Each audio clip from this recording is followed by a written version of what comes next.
Hello friends. आज के इस वीडियो में हम अनुच्छेद 33, 34 और 35 पर बात करने वाले हैं। लास्ट वीडियो में हमने अनुच्छेद 32 तक पढ़ लिया था।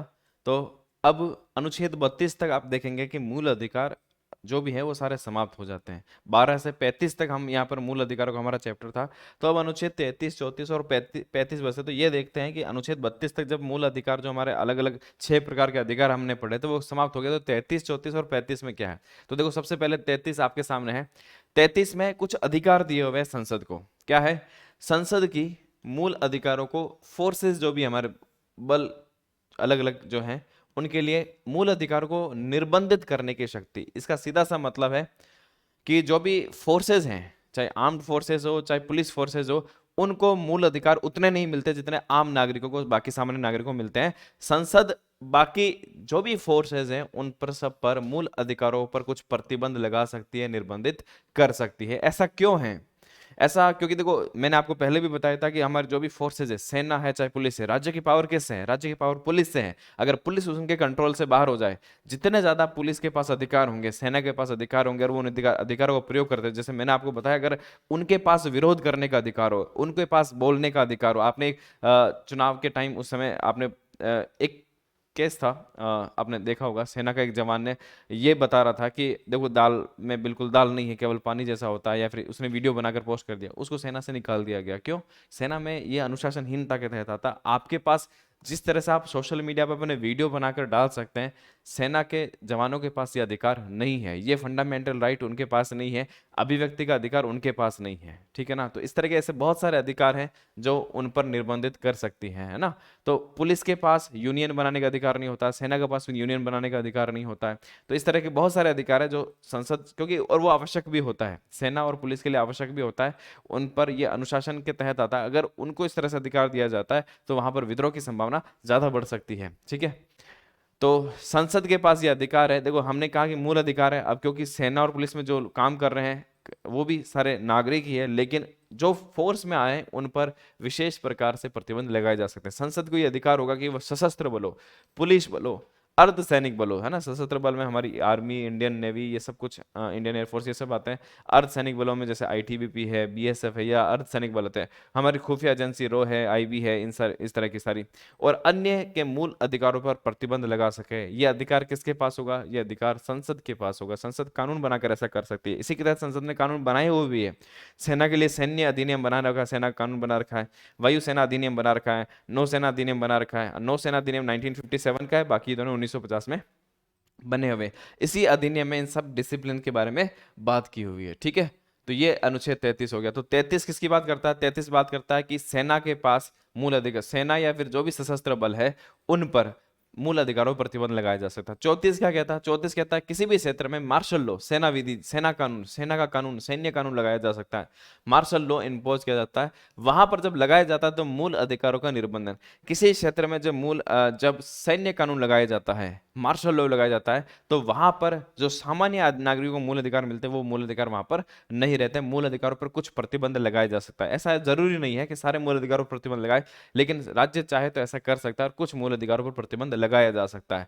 तो जहां पर भी मार्शल लॉ होता है, सैन्य कानून होता है, फिर वहां पर सेना का कानून चलता है, वहां पर आपके सामान्य मूल अधिकार या सामान्य कानून वहां पर लागू नहीं होते हैं। जब किसी क्षेत्र में मार्शल लॉ लगता है तो संसद को यह अधिकार है कि वहां मूल अधिकार पर प्रतिबंध लगा सकती है। मार्शल लॉ के क्रियान्वयन के समय सैन्य प्रशासन को जरूरी कदम उठाने के लिए असाधारण अधिकार मिल जाते हैं। वे नागरिकों के अधिकारों पर प्रतिबंध, यहां तक कि किसी मामले में नागरिकों को मृत्यु दंड तक दे सकती है, मतलब शूट आउट भी कर सकती है अगर नागरिक उनके हिसाब से नहीं चले तो। ठीक है? इस तरह के बहुत सारे कई अलग अलग जगह केसेस भी होते हैं, हम देखते हैं। सेना पर भी आरोप लगता है, लेकिन मार्शल लॉ के तहत कई बार ये आवश्यक हो जाता है कि शांति बनाए रखने के लिए। ये किस क्षेत्रों में होता है? अशांत क्षेत्रों में। आगे हम इससे संबंधित कानून पढ़ने वाले, देखो ये रहा अफस्पा एक्ट, आर्म्ड फोर्सेस। इसी के तहत देखो, संसद के पास ये अधिकार है कि उस तरह से प्रतिबंध लगा सकती है मार्शल लॉ लगाने पर। तो मार्शल लॉ से संबंधित एक कानून बना हुआ, armed forces special power act, ये अफस्पा कानून है जो सेना को इस तरह की पावर देता है। इस कानून में लिखा हुआ है सेना किस तरह से अपने शक्तियों का प्रयोग कर सकती है। Armed forces special power act 1958, 11 सितंबर 1958 को इसको पारित किया। इस डेट को आप याद रख सकते हैं, 11 सितंबर 1958। इसके तहत अशांत क्षेत्र में, तो जो भी अशांत क्षेत्र है, इस तरह के क्षेत्र हैं जहां पर उग्रवाद, आतंकवाद, अलगाववाद जैसी घटनाएं बहुत ज्यादा बढ़ गई हैं, वहां पर शांति बनाए रखने के लिए, वहां पर अगर हम नागरिकों को इस तरह से अधिकांश इस तरह के मूल अधिकार प्रोवाइड कराए तो हो सकता है इसका बहुत ज्यादा मिस यूज हो, है ना। तो वहां पर सैन्य कानून लागू किया जा सकता है। आपने देखा होगा कि जम्मू कश्मीर में आतंकवादी जब गतिविधियां बहुत बढ़ गई तो वहां पर ये कानून इंपोज किया गया, है ना, सेना का कानून वहां पर लागू किया गया। हालांकि भारत में तो ये फिर भी बहुत लिबरल रहते हैं। कई देशों में तो जब सैन्य कानून लागू हो जाता है तो वहां कुछ कुछ भी अधिकार लोगों के पास नहीं रहते हैं। तो अशांत क्षेत्रों में तैनात सैन्य बलों को विशेष अधिकार प्रदान किए जाते हैं। सबसे पहले ये कानून जो है 1958 में असम और मणिपुर क्षेत्र में लागू हुआ, क्योंकि वहां पर अलगाववादी घटनाएं बहुत ज्यादा बढ़ गई थी। असम और मणिपुर में लागू किया गया। 1972 में बाकी जितने भी अदर नॉर्थ ईस्ट के स्टेट है, जो जिसको हम सेवन सिस्टर्स कहते हैं, सिक्किम को छोड़कर सभी जगह इंपोज कर दिया गया 1972 में। तो सभी जगह वहां पर लागू कर दिया गया। मैंने यहाँ लिखा आयरन लेडी ऑफ मणिपुर, है ना, मैंने ऐसा इसलिए लिखा क्योंकि जब मणिपुर पे अफस्पा एक्ट लागू हुआ था तो ये लेडी बड़ी चर्चा में रही थी, इरोम शर्मिला चानू। इरोम शर्मिला जब ये लागू हुआ था वहां पर, वहां उसके बाद एक ऐसी घटना हुई जहां पर आर्म फोर्सेस के द्वारा एक बच्चे की वहां पर गोली से हत्या हो गई थी। उसके विरोध में, उसको अफस्पा कानून को हटाने के लिए इसने लगभग लगभग यहाँ पर 16-17 साल का अनशन किया था, लंबा अनशन उसके विरोध में हटाने के लिए। अब आप कहेंगे सर 16-17 साल का अनशन कैसे हो गया? तो कुछ भी नहीं खाना, फिर बाद में इनको जबरदस्ती नाक में नली डालकर यहाँ पर इनको खाना पानी दिया जाता था, उस तरह से वो जिंदा थी, ठीक है ना। बाद में इन्होंने 16-17 साल बाद ये अनशन तोड़ा था और 2014 में उन्होंने चुनाव भी लड़ा। 16-17 साल जिन लोगों के लिए अनशन रखा, शायद उन लोगों ने भी मुश्किल से 100 वोट भी इनको नहीं मिले थे और चुनाव हार गई थी वो, है ना। मतलब एक वार्ड पंच को जितने वोट मिलते उतने वोट भी नहीं मिले थे। तो एक लंबा तो पर वहां की मीडिया, वहां के लोग उनको आयरन लेडी, क्योंकि उन लोगों के हक के लिए वहां पर लड़ी थी। हालांकि इनके लड़ने से वो कानून नहीं हटा था। देखो, भले आप अनशन करें चाहे किसी भी तरीके से करें, जरूरी नहीं कि सबको गांधी की तरह सपोर्ट मिले। जब तक आपके पीछे जन सपोर्ट नहीं होगा तब तक आपका अनशन और ये सब चीजें काम नहीं आती हैं। 1990 में, यहाँ पर थोड़ी सी डेट याद रखना, अभी हमने बात की 1958 में असम और मणिपुर, 1972 में बाकी नॉर्थ ईस्ट के सभी स्टेट, 1990 में एक अलग अलग स्टेट में इंपोज करने के लिए एक अध्यादेश लाके, अधिनियम लाके इसे जम्मू कश्मीर में भी लागू कर दिया गया। पंजाब 1983 में पंजाब और चंडीगढ़ के लिए भी एक अलग से अध्यादेश लाया गया। और 1983 में पंजाब और चंडीगढ़, आपको 80 का दशक में पंजाब में भी खालिस्तान मूवमेंट बड़ा जोरों पर था, ठीक है ना। तो ऐसे अशांत क्षेत्र में इस तरह का कानून लागू किया जाता है, सेना को असीमित अधिकार वहां पर मिल जाते हैं, ठीक है। अगर सेना के पास अधिकार नहीं होंगे तो सेना के भी हाथ बंधे हुए होते हैं। तो 1983 में पंजाब और चंडीगढ़ में भी, बाद में 1997 में जब स्टेबिलिटी आई तो वहां पर समाप्त कर दिया गया। 2015 के आसपास त्रिपुरा और ऐसे स्टेट्स में भी काफी जगह पर हटा दिया गया। इस कानून के तहत सेना को अशांत क्षेत्र में स्थिति को नियंत्रित करने के लिए किसी भी व्यक्ति को बिना वारंट गिरफ्तार करने, तलाशी लेना है। देखो, अब अनुच्छेद 22 वहां पर खत्म हो गया है। यहाँ पर बिना वारंट वो किसी को गिरफ्तार कर सकते हैं, तलाशी लेना, यहाँ तक कि गोली मारने का भी, यानी आपका जीवन का अधिकार भी देखो यहाँ पर समाप्त हो गया। गोली मारने का भी सेना को लगता है और व्यक्ति संतोषजनक जवाब नहीं दे पाता है, वहां पर कई मामलों में ऐसा भी हो सकता है कि कई के और सेना पर किसी भी प्रकार का मुकदमा नहीं चलता है, ठीक है। गोली मारने का भी अधिकार होता है, इस स्थिति में सेना पर किसी प्रकार का कोई मुकदमा नहीं चलता है, ठीक है। तो ये हो गया अनुच्छेद 34। इसके बाद बात करते हैं अनुच्छेद 35। संसद के पास ये अधिकार है, किसके पास? संसद के पास, विधानमंडलों के पास नहीं। यानी राज्य सरकारों के पास ये अधिकार नहीं होता है कि मूल अधिकार में कुछ या उससे संबंधित कोई कानून लाए। तो संसद के पास ये अधिकार होता है कि मूल अधिकार से संबंधित कोई कानून बनाना हो तो बना सकता है। किसमें? 16(3), अनुच्छेद 16(3) में हमने पढ़ा था कि निवास की शर्त आरोपित कर सकता है। किसी भी लोक नियोजन में अवसर की समानता हमने पढ़ा था। सरकारी नौकरी में, सरकारी नौकरी के लिए कोई राज्य विशेष अपने निवास की शर्त आरोपित कर सकता है कि हमारा राज्य का निवासी ही यहाँ पर नौकरियों में भाग ले सकता है। ऐसा कानून बनाने का अधिकार राज्य के पास नहीं है, वो राज्य स्वयं ऐसा नहीं कर सकता। संसद ऐसा कर सकते हैं कि इस विशेष राज्य को कुछ विशेष आवश्यकता है, इस आधार पर वो ऐसा कानून बना सकता है। अनुच्छेद 32(3) में क्या है?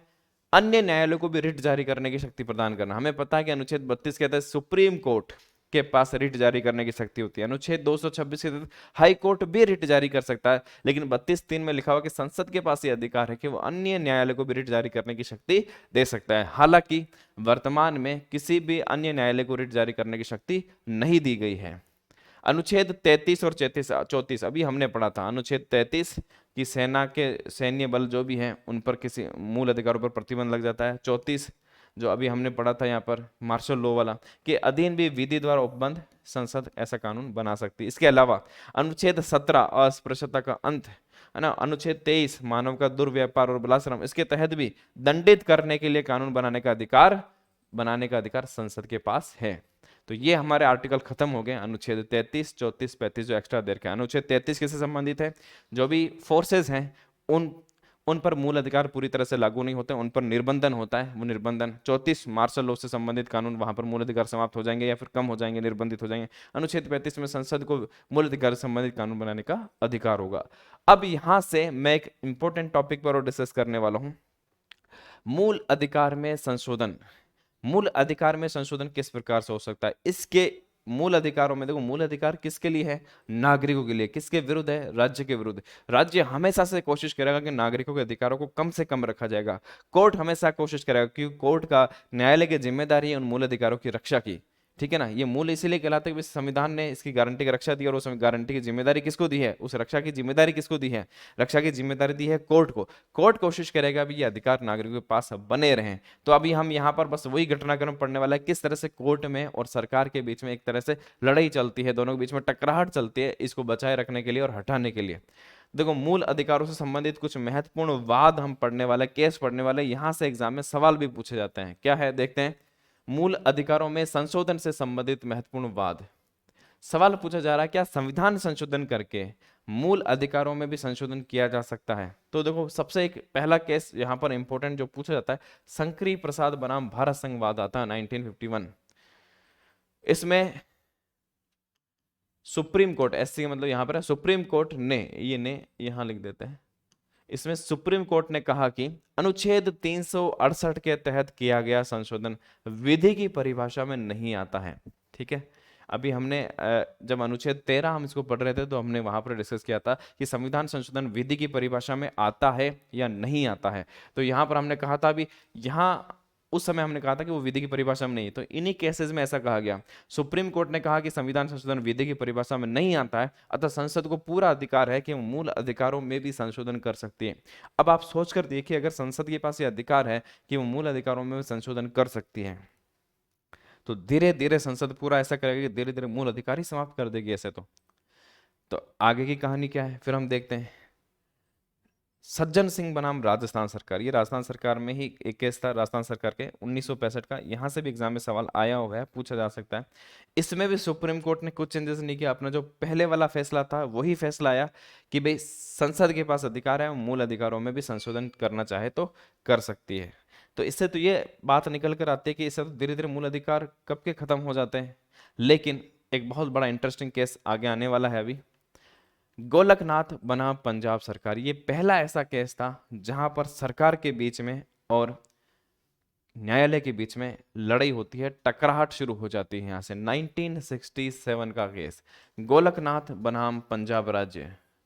क्या था इसके तहत? सर्वोच्च न्यायालय ने अपने पहले के दोनों निर्णय को पलट दिया। अभी जो पहले दोनों निर्णय आए थे, शंकरी प्रसाद बनाम भारत संघ और सज्जन सिंह बनाम राजस्थान सरकार, दोनों निर्णय को पलट दिया और घोषित किया कि अनुच्छेद 368 के तहत किया गया संविधान संशोधन जो कर रहे हैं वो भी विधि के तहत, विधि की परिभाषा में आएगा, वो भी एक विधि है, वो भी एक कानून है। अतः 13(2) के तहत इसकी भी न्यायिक समीक्षा की जा सकती है। देखो, इसका पहला बात क्या है, अनुच्छेद 13 कहता है किसका न्यायिक पुनरावलोकन कर सकते हैं, किसके न्यायिक पुनरावलोकन नहीं कर सकते हैं। जब विधि की परिभाषा में नहीं आता तो न्यायालय किसका न्यायिक पुनरावलोकन करेगा? तो यहां पर यह कहा जा रहा है कि यह भी एक विधि है, इसलिए इसकी भी न्यायिक समीक्षा की जा सकती है। अतः संसद मूल अधिकारों का उल्लंघन हो अथवा क्षीण करे ऐसा कोई भी संशोधन नहीं कर सकती। अगर ऐसा संशोधन करता है तो उसकी भी न्यायिक समीक्षा की जा सकती है और ऐसे कानून को रद्द किया जा सकता है। यहां सुप्रीम कोर्ट ने भविष्य लक्ष्य का सिद्धांत दिया, अर्थात ये निर्णय केवल भविष्य में आने वाले सभी निर्णयों पर लागू होंगे, पूर्ववर्ती निर्णय पर, यानी पहले वाले फैसले पलट दिए गए। और अब ये जो मूल अधिकारों में संशोधन हो, सुप्रीम कोर्ट ने अपना आपको ये पावर दे दी कि अगर ऐसा आप करते हैं तो न्यायालय चेक करेगा कि ये संविधान के अनुसार है या नहीं है। अगर ये संविधान के अनुसार नहीं है या फिर संसद मूल अधिकारों का उल्लंघन करती है या उसको कम करती है तो उसको रोका जा सकता है। यानी मूल अधिकारों का आप यहाँ पर नहीं कर सकते हैं, मूल अधिकारों में कटौती नहीं कर सकते, ऐसा गोलकनाथ केस में कहा गया। उसके बाद आता है यहाँ पर संसद। पहले कोर्ट ने अपना निर्णय दिया, संसद ने यहाँ पर उसके बाद 24वां, श्रीमती इंदिरा गांधी की सरकार थी यहाँ पर, 24वां 25वां संविधान संशोधन किया। 24वां संविधान संशोधन 1971, है ना। इससे सरकार आग बोला थी, गुस्से में थी। उन्होंने, क्योंकि उनके पास भी पावर है, संसद की पावर, उन्होंने संसद में एक संविधान संशोधन किया। और संविधान संशोधन क्या लिख दिया कि जिसको आप बात कर रहे हैं हम उसको ही हटा देते हैं। क्या कर रहे हैं आप, कह रहे हैं इसके तहत 2 अनुच्छेद नए जोड़ दिए गए संविधान में संशोधन करके, अनुच्छेद 13(4), अनुच्छेद 368(1).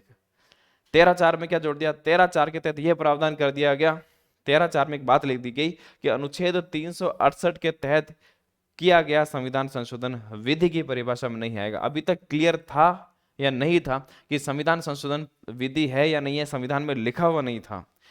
कोर्ट तय कर रहा था कि विधि की परिभाषा में आना चाहिए या नहीं आना चाहिए। अभी तक संविधान में लिखा नहीं था, इन्होंने संविधान संशोधन करके लिख ही दिया, कोई विवाद ही नहीं रहे।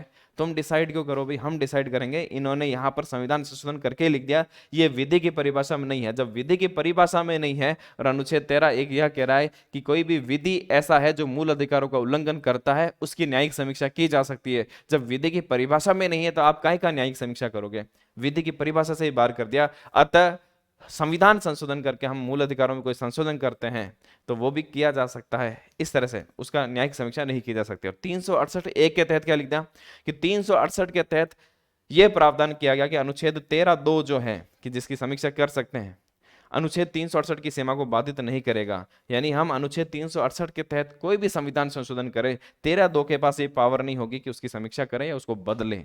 तो ये जैसे ही ये संविधान संशोधन किए, वापस पावर किसके पास आ गई, जो सुप्रीम कोर्ट ने अपने पास पावर रखी मूल अधिकारों से संबंधित, वो पावर संसद ने वापस छीन ली। इसके बाद एक संविधान संशोधन और क्या, वो था 25वां संविधान संशोधन। ये दोनों याद रखना, 1971। ये मेंस, RS मेंस जैसे एग्जामों में तो यहाँ पर सारी चीजें लिखनी होती हैं, तो वहां पर लिखने में भी काम आ सकता है, इसको भी आप ध्यान रख सकते हैं। इसके तहत अनुच्छेद 31C जोड़ा गया और इसके तहत यह प्रावधान किया कि 39B और 39C, अब ध्यान रखना 39B और 39C क्या है, ये नीति निर्देशक तत्व है। 39B 39C हम आगे पढ़ने वाले, नीति निर्देशक तत्व है। नीति निर्देशक तत्व लागू करने का दायित्व सरकार का होता है ना। नीति निर्देशक तत्व, सरकार चाहती है कि अधिकांश जो बातें हैं वो नीति निर्देशक तत्व में शामिल है ताकि उन पर बाध्यता नहीं है। 31C जोड़ा गया और ये लिख दिया गया कि 39B और 39C नीति निर्देशक तत्वों को लागू करने के लिए यदि संसद की कोई विधि अनुच्छेद 14 का, अनुच्छेद 19 का और 31 का उल्लंघन करती है तो उसे उल्लंघन नहीं माना जाएगा। इसका मतलब सरकार क्या कर सकती है, 39B और C लागू करने के लिए 14, 19, 21 का उल्लंघन भी कर सकती है। उस मूल अधिकारों को, नागरिकों के मूल अधिकारों को कम भी कर सकती है। तो देखो सरकार ने 39B और 39C, 39B और 39C का मतलब है जो भी भौतिक संसाधन है वो ज्यादा से ज्यादा लोगों में बंटवारा करे, इस तरह की बात वहां पर लिखी हुई है। इस नाम पर सरकार ज्यादातर लोगों के अनुच्छेद 14 का, अनुच्छेद 19 का और 21 का वायोलेशन कर सकती है, ऐसा 25वें संविधान संशोधन में लिख दिया। तो कितनी पावर सरकार ने अपने पास ले ली। फिर क्या होता है, फिर एक बहुत इंपॉर्टेंट केस आता है, केशवानंद भारती बनाम केरल राज्य। केशवानंद भारती बनाम केरल राज्य 1973। ये केस बहुत महत्वपूर्ण है न्यायिक इतिहास में। अब तक की सबसे बड़ी बेंच इसमें बैठी थी, 13 जजों की बेंच यहाँ पर आई थी। तारीख याद रखना, 24 अप्रैल 1973 को सुप्रीम कोर्ट की 13 जजों की बेंच, अब तक की न्यायिक इतिहास की अब तक की सबसे बड़ी बेंच यही है। 13 जजों की सबसे बड़ी बेंच ने 7-6 के बहुमत से, यानी 7 जजों का ये फैसला था जो अभी हम बात कर रहे हैं, 6 इसके विपक्ष में थे, के बहुमत से यह फैसला दिया कि यद्यपि 24वां और 25वां संविधान संशोधन वैध है, यानी कि सरकार की बात यहां पर माननी पड़ी, लेकिन यहां बहुत इंपॉर्टेंट यहां से सवाल पूछा जाता है ना, डॉक्ट्रिन ऑफ बेसिक स्ट्रक्चर, मूलभूत ढांचे का सिद्धांत किस केस से आया, इसी केस से मूलभूत ढांचे का सिद्धांत आया। अभी तक हमने ये पढ़ा था गोलकनाथ केस में, गोलकनाथ केस में कोर्ट ने कोशिश की कि पावर उसके पास रहे, सरकार ने 2 संविधान संशोधन करके कोर्ट की सारी पावर वहां से छीन ली एक तरह से। जब विधि की परिभाषा में नहीं आता संविधान संशोधन, क्या न्यायिक समीक्षा उसकी करेंगे। लेकिन इस एक केस ने एक तो पहले तो ये एक्सेप्ट किया कि आपने जो किया उसकी, क्योंकि भी संसद के पास पावर है कानून बनाने की, संविधान संशोधन की, वहां तक तो स्वीकार कर लिया। अनुच्छेद 13(2) स्वीकार किया गया। अनुच्छेद 13(2) जो है अनुच्छेद 368 पर रोक नहीं लगा सकता, और संसद मूल अधिकारों में भी संशोधन कर सकती है। ये बात तो यहां तक तो याद रखना, संसद मूल अधिकारों में भी संशोधन कर सकती है। ये हमारी अंतिम बात रहेगी। गोलकनाथ केस में कहा था कि संसद के पास मूल अधिकारों में संशोधन करने की शक्ति नहीं है। केशवानंद भारती केस में कहा कि संसद मूल अधिकारों में संशोधन कर सकती। तो वर्तमान बात यह है, मूल अधिकारों में संशोधन किया जा सकता है या नहीं, तो किया जा सकता है, संसद के पास यह अधिकार है। लेकिन ये लेकिन शब्द बड़ा महत्वपूर्ण है। इस लेकिन को जोड़कर जो आगे बात सुप्रीम कोर्ट ने जोड़ी, आज बस इसी केशवानंद भारती की वजह से हमारे और आपके मूल अधिकार बचे हुए, नहीं तो कब के ये मूल अधिकार खत्म हो जाते, सुप्रीम कोर्ट खत्म हो जाता है, ऐसी सारी पावर्स खत्म हो जाती, शायद ये लेकिन शब्द नहीं आता। इस लेकिन में क्या था, लेकिन एक बहुत महत्वपूर्ण सिद्धांत इस केस में सुप्रीम कोर्ट ने दिया, इसीलिए इस निर्णय को हिस्टोरिकल डिसीजन माना जाता है। क्या है, जो आज भी हमारे और आपके अधिकार बचाए हुए हैं। इस केशवानंद भारती केस में सुप्रीम कोर्ट ने कहा, संविधान के आप संविधान में संशोधन कर सकते हैं, लेकिन संविधान का कुछ बेसिक स्ट्रक्चर है, कुछ मूलभूत चीजें हैं, संविधान में मूलभूत ढांचा है, उसमें आप संशोधन नहीं कर सकते। संविधान के मूलभूत ढांचे या फिर आधारभूत ढांचे, बेसिक स्ट्रक्चर में आप संशोधन नहीं कर सकते। कल को तो आप ये कह देंगे कि संसद में, हमारे संविधान में लोकतंत्र की बात की, आप लोकतंत्र को ही हटा दोगे, कह देंगे भाई अब चुनाव नहीं होगा, मैं ही प्रधानमंत्री रहूंगा या मैं ही प्रधानमंत्री रहूंगी। अगर ऐसा आप कर देंगे तो फिर तो संविधान का कोई मतलब ही नहीं रह जाएगा। आप कह देंगे अभी कोर्ट तय नहीं करेगा, या फिर कोर्ट के पास न्यायिक समीक्षा की शक्ति नहीं रहेगी, ये शक्ति भी संसद के पास ही रहेगी, तो फिर तो न कोर्ट बचेगा न कोई और संस्था बचेगी। इसलिए यहां पर कहा, संविधान में कुछ बातें ऐसी है जो संविधान का आधार है, मूलभूत बातें हैं, उनमें संशोधन करने का अधिकार संसद के पास नहीं होगा। और उस मूलभूत ढांचे में आएगा क्या, बेसिक स्ट्रक्चर में आएगा क्या, वो हम समय समय पर बताते रहेंगे। तो जैसे ये कहा कि हम समय समय पर बताते रहेंगे, बहुत बड़ी पावर्स कोर्ट ने अपने पास रख ली। अब जैसे ही आगे कई केस आते हैं, कोर्ट इसको साबित कर देता है भाई ये मूलभूत ढांचे का हिस्सा, इसमें संशोधन नहीं किया जा सकता, और संसद की पावर वहां पर खत्म हो जाती है। तो ये अपना आप में एक बहुत बड़ी बात है, संविधान का मूलभूत ढांचा, इसको याद रखना। इस मूलभूत ढांचे ने आपके और हमारे अधिकार अभी तक बचा रखे हैं। नहीं तो ऐसे कई मौलिक अधिकार में ऐसे कई अधिकार थे जो संशोधन होते होते, जब संसद मूल अधिकारों में संशोधन कर सकती है तो संशोधन होते होते होते कई चीजें खत्म हो जाती। हमारे पास शायद वाक और अभिव्यक्ति का अधिकार भी बचता या नहीं बचता कह नहीं सकते, लेकिन वाक और अभिव्यक्ति का अधिकार अब मूलभूत ढांचे का हिस्सा है। जीवन का अधिकार मूलभूत ढांचे का हिस्सा है। अनुच्छेद 32 मूलभूत ढांचे का हिस्सा है। इनको संसद संविधान संशोधन करके हटा नहीं सकती है। ठीक है, तो ये एक बहुत महत्वपूर्ण केस था, लैंडमार्क केस था। केशवानंद भारती बना केरल राज्य। कुछ टाइम पहले केशवानंद भारती जो केरल के एक साधु थे, उनकी डेथ भी हो गई थी, इसलिए भी उस समय चर्चा में रहा था। अब ये लास्ट एक दो स्लाइड और देख लेते हैं। इसमें मूल अधिकारों में संशोधन संबंधी जो महत्वपूर्ण बात है, उसमें जब ये हुआ, एक बार देखिए, देखो अभी हमने केशवानंद भारती केस आया, उसके रिटेलिएट में को वापस सरकार ने किया, एक 42वां संविधान संशोधन हुआ था 1976 में, 1976 में। अब क्योंकि सरकार की पावर इससे कम हो जाती है जब बेसिक स्ट्रक्चर का सिद्धांत हम देते हैं, अनुच्छेद 368(4) जोड़ा गया, और जिसके तहत ये प्रावधान कर दिया गया कि संसद के द्वारा किए गए संशोधनों को न्यायालय में चुनौती दी ही नहीं जा सकती है, हम कोई सा भी संशोधन करें। अभी क्या लिखा, मूलभूत ढांचे का सिद्धांत दे दिया कि संसद मूलभूत ढांचे में संशोधन नहीं कर सकते। अगर करती है तो क्या करेगी, मामला कोर्ट के पास जाएगा, कोर्ट चेक करेगा कि मूलभूत ढांचे का हिस्सा तो नहीं, अगर ढांचे का हिस्सा है तो हम इसे रद्द कर देंगे। इन्होंने 368(4) और जोड़ दिया, और एक बात जोड़ दी कि हम कोई भी संशोधन करें न्यायालय में चुनौती दी ही नहीं जा सकती। कट हो गई यहां से बात। अब देखते हैं मूलभूत ढांचा कहाँ काम आएगा। कोर्ट ने पहले कह दिया है अपने डिसीजन में कि मूलभूत ढांचे में आप संशोधन नहीं कर सकते। मिनर्वा मिल्स बनाम भारत सरकार केस, फिर अगला एक वाद आता है मिनर्वा मिल्स केस। इसमें क्या हुआ, इसमें सर्वोच्च न्यायालय ने 368(4) को असंवैधानिक घोषित कर दिया है। क्यों, क्योंकि अब पावर है कौन सा, ये कहते हुए भाई आपने मूलभूत ढांचे का उल्लंघन किया, आपने इसको संवैधानिक शून्य घोषित कर दिया और कहा अनुच्छेद 368(4) न्यायिक पुनरावलोकन पर रोक लगाता है। आप न्यायालय की पावर छीन रहे हो, और न्यायिक समीक्षा करना है, न्यायिक पुनरावलोकन है, संविधान का एक आधारभूत ढांचा है। अगर संसद कानून बनाती है तो न्यायालय के पास ये अधिकार है कि कोई भी अगर वो संविधान का अतिक्रमण करता है, मूल अधिकारों का अतिक्रमण करता है, हम उसको शून्य घोषित कर सकते हैं। ये न्यायालय का अधिकार है, ये हमारे संविधान का एक बेसिक स्ट्रक्चर है। इसको बेसिक स्ट्रक्चर करते हुए इसको डाउन कर दिया इस कानून को, और ये अनुच्छेद 368(4) में जो संशोधन हुआ उस संशोधन को रद्द कर दिया एक तरह से। तो इसके बाद इस सरकार ने जितने भी कई संशोधन हुए उन सबको, जो भी मूल अधिकारों में यहाँ पर हमारे बेसिक स्ट्रक्चर को छीन रहा था उसको यहाँ पर डाउन कर दिया गया। और अब ये एक लास्ट स्लाइड, बस यहाँ से ये जो एक तरह से महत्वपूर्ण वाद थे, एक जो लंबी लड़ाई थी कोर्ट के बीच में और सरकार के बीच में, वो यहाँ पर अब मतलब यहाँ से पता चल गया भी दोनों को बैलेंस रख कर ही एक दूसरे को चलना पड़ेगा। अगर सरकार सारी पावर अपने पास रखना चाहेगी तो अभी संभव नहीं है। अब यहाँ से एग्जाम में कुछ कुछ सवाल पूछे जा सकते हैं। ये पिछले RS 2013 में इससे रिलेटेड एक सवाल पूछा गया कि ये जो वाद है वो किससे जुड़े हुए हैं। तो यहाँ पर आपको सिंपल बस ये याद रखना है कि ये मूल अधिकार से जुड़े हुए हैं। हालांकि मैं इसको थोड़ा सा डिटेल में बता देता हूँ। आपको ये याद रखना है कि A.K. गोपालन जो केस था वो मूल अधिकार से संबंधित था। चंपकम दोराईराजन जो केस था मूल अधिकार से संबंधित था। मेनका गांधी वाला केस मूल अधिकार से संबंधित। इंदिरा साहनी वाला ये मूल अधिकार से संबंधित। सबसे पहले केस आता है A.K. गोपालन बनाम मद्रास राज्य। अब ये तो हमने पढ़ ही लिया था। गोलकनाथ केस हमने पढ़ लिया। केशवानंद भारती केस हमने पढ़ लिया किससे संबंधित है। सज्जन सिंह बनाम राजस्थान सरकार हमने पढ़ लिया। शंकरी प्रसाद हमने केस पढ़ लिया। मिनर्वा मिल्स केस हमने पढ़ लिया। इसके अलावा जो अन्य महत्वपूर्ण बात है वो पढ़ रहे हैं। A.K. गोपालन बनाम मद्रास राज्य, ये किससे संबंधित है? मूल अधिकार से तो है ही है, लेकिन मूल अधिकार में किससे संबंधित बात थी वो भी बता देता हूँ। इसको आप याद रखेंगे, ये अनुच्छेद 21 से संबंधित केस था।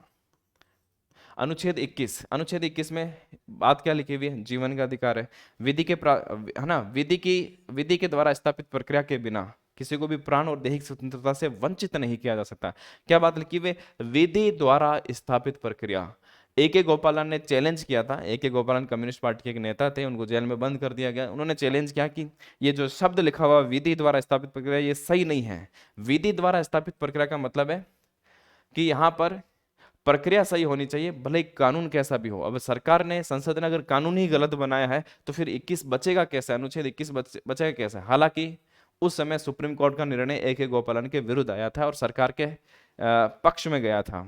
सरकार के पक्ष में कोर्ट ने कहा कि ये जो अधिकार है अनुच्छेद 21, ये कार्यकारी जो भी एक्शन है उसके विरुद्ध है, एग्जीक्यूटिव के विरुद्ध है, लेजिस्लेटिव के विरुद्ध नहीं हो सकता। यानी विधायी प्रक्रिया को विरुद्ध नहीं हो सकता है, ये सिर्फ कार्यकारी प्रक्रिया के विरुद्ध हो सकता है। इसका मतलब है कि अगर दो हिस्सा है तो एक तो है एग्जीक्यूटिव जो सरकार काम करती है और दूसरा है विधायी का जो कानून बनाती है। कि ये विधायी यहाँ पर कार्यकारी के विरुद्ध तो है। अगर कार्यकारी अपने स्तर पर, सरकार अपने स्तर पर कुछ ऐसा काम करती है जो अनुच्छेद 21 को छीनती है या कम करती है, उस पर ये कानून आपको अधिकार मिल सकता है। लेकिन विधायी प्रक्रिया में कानून बनाकर ऐसा कुछ किया जाता है तो यहाँ पर न्यायालय भी आपकी रक्षा नहीं कर पाएगा। अनुच्छेद 21 से संबंधित ये था। लेकिन इसी फैसले को, इसी A.K. गोपालन बनाम मद्रास राज्य को बाद में 1951 वाला जो केस था, इसको सुप्रीम कोर्ट ने मेनका गांधी केस में पलट दिया और ये माना कि A.K. गोपालन केस में हमसे गलती हुई। आपको ये जो सुरक्षा मिलती है न केवल कार्यकारी प्रक्रिया से मिलती है, एग्जीक्यूटिव प्रक्रिया से, विधायी प्रक्रिया से भी आपको सुरक्षा दी जानी चाहिए। अगर विधायिका से भी गलती होती है, विधायिका से भी गलती होती है और अगर वो अनुच्छेद 21 को छीनती है तो उसको शून्य किया जा सकता है। मतलब कहने का मतलब यहां पर जो केस आता है,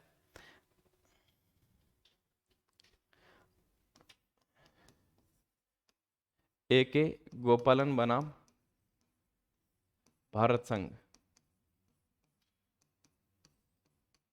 1951, इसमें मैं एक लाइन में इसको लिख रहा हूं,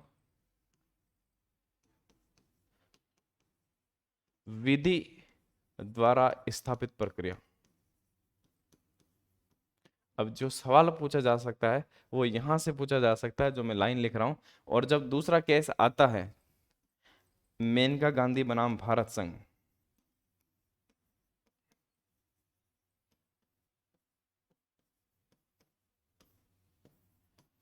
मेनका गांधी बनाम भारत संघ 1978, यहां पर कोर्ट ये मानता है कि जीवन के अधिकार के लिए विधि द्वारा स्थापित प्रक्रिया की बजाय विधि की सम्यक प्रक्रिया को अपनाया जाना चाहिए। आपको जो एग्जाम में सवाल पूछा जाएगा वो ये कि किस केस में सुप्रीम कोर्ट ने माना, किस अनुच्छेद के तहत कि विधि की सम्यक प्रक्रिया को अपनाया जाना चाहिए, तो वो अनुच्छेद 21 है। और इस केस में माना था मेनका गांधी बनाम भारत संघ में, विधि की सम्यक प्रक्रिया को अपनाया जाना चाहिए, यानी कानून भी सही होना चाहिए, प्रक्रिया तो सही होनी ही चाहिए, कानून भी सही होना चाहिए। कानून ऐसा नहीं बना सकते हैं कि आप किसी व्यक्ति के जीवन के अधिकार को छीने। विधि की सम्यक प्रक्रिया,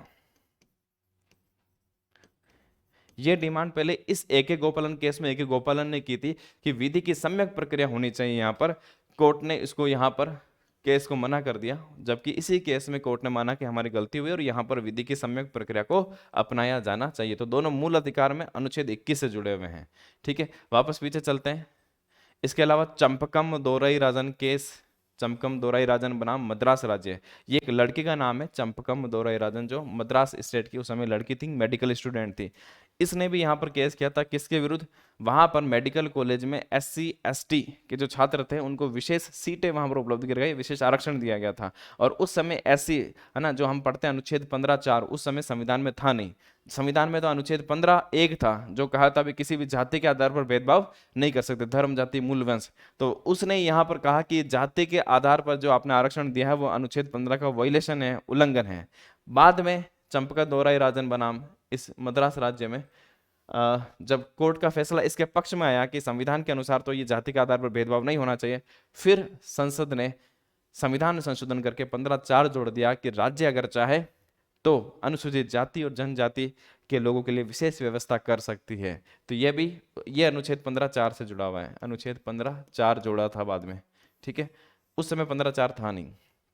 और इंदिरा साहनी बनाम भारत संघ केस हमने पढ़ा ही था ये, और ये मंडल केस के नाम से भी जाना जाता है। और जो OBC को आरक्षण दिया था उससे ये जुड़ा हुआ है ना, OBC आरक्षण से, मंडलवाद से जुड़ा हुआ है। ठीक है, तो यहाँ से हमारा ये टॉपिक खत्म होता है। लास्ट में ये चीज़ मैंने आपको पहले बताई दी थी, कुछ ऐसे मूल अधिकार है जो केवल भारतीयों को प्राप्त है, तो आपको बस ये याद रखना है, अनुच्छेद 15, 16, 19, 29 व 30 ऐसे मूल अधिकार है जो केवल भारतीयों को प्राप्त है। भेदभाव, ये भेदभाव के विरुद्ध है, लोक नियोजन में कोई भेदभाव नहीं होगा। ठीक है, और धर्म जाति लिंग मूल वंश के आधार पर भेदभाव नहीं होगा। वाक और अभिव्यक्ति का अधिकार और शिक्षा व संस्कृति का अधिकार, ये ऐसे अधिकार है जो केवल भारतीय नागरिकों को प्राप्त है।